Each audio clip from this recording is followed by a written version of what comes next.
Eu vi o filme do Threat sendo anunciado e falei, nossa, mas que filme idiota, né? Aí eu vi acho que foi um canal do YouTube que eu tô acompanhando bastante ele, que ele fala sobre política, ele falando do filme do Traitors, e mais alguém falando do filme do Traitors, falei, nossa, o filme deve ser interessante, né? Porém, ah, quando o filme ele é bem feito, ele é bem montado, ele é bem escrito, mesmo que o assunto não seja interessante, seja um assunto que não chama a atenção da maioria, o filme te prende você, né? Ele é um filme que ele toda hora ele está trazendo reviravoltas, surpresas, e tem uma coisa além das reviravoltas e surpresas que você fica preso dentro do filme, torcendo, né? Existe o, a paixão russa pelo comunismo. Existe, como fala, o ator principal, que ele é um cara que ele representa o capitalismo, mas ele simplesmente só quer sobreviver, quer cuidar da esposa, das filhas, e o cara é um globalista. Ele é de um país da Europa, foi para os Estados Unidos e vive no Japão e fez faculdade no Haiti, né? E você vendo isso, prende a sua atenção, né? Você se envolve com todos os personagens, né? Com os personagens russos que são durões, com os personagens americanos que são difíceis de negociar com eles, porque eles só falam em dinheiro, né?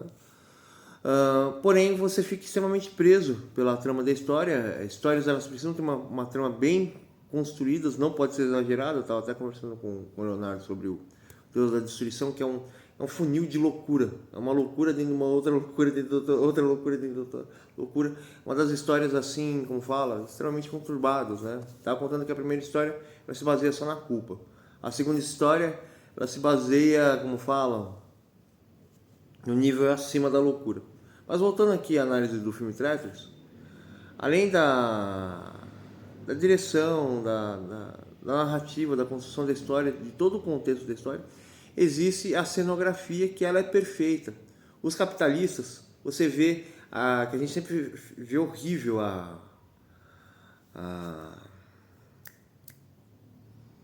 os lugares da década de 80, 70, porque elas são muito puxadas pro dourado, né? Você acha horrível.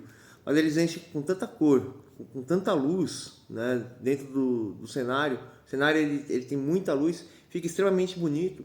E você vê a diferença dos detalhes do capitalismo e o concreto do socialismo, lugares horríveis, sem cor, sem aparência, mínimos, mortos. O cara mora na mesma casa, o cara tem um carro, o cara tem a mesma roupa, você vê o cara com a mesma roupa do começo ao final do filme, as crianças com a mesma roupa, e tudo sem cor, como fala, uma Rússia totalmente, uma União Soviética, né? Totalmente sem vida, né?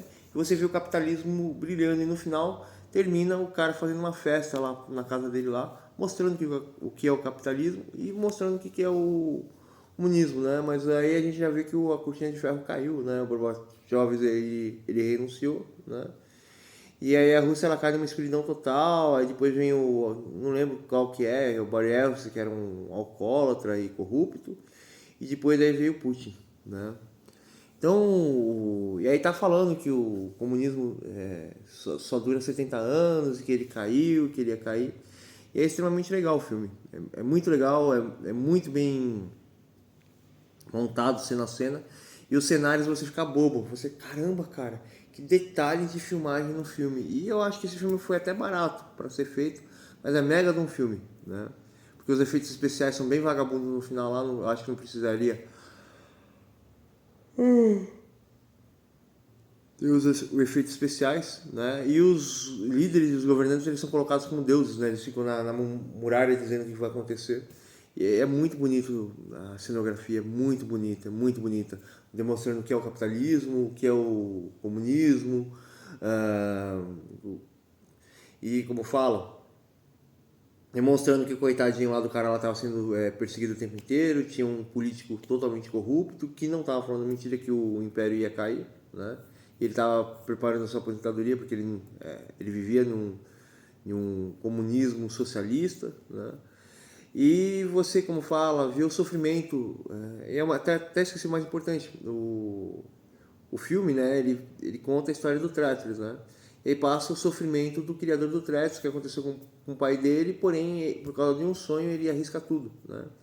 E depois, no final, ele tem uma grande vitória, ele consegue ir para um lugar onde que ele realmente possa fazer o que ele quer, porque ele é um programador, né? É um mega de um filme, é muito legal, né? Então eu falei para vocês, pessoal.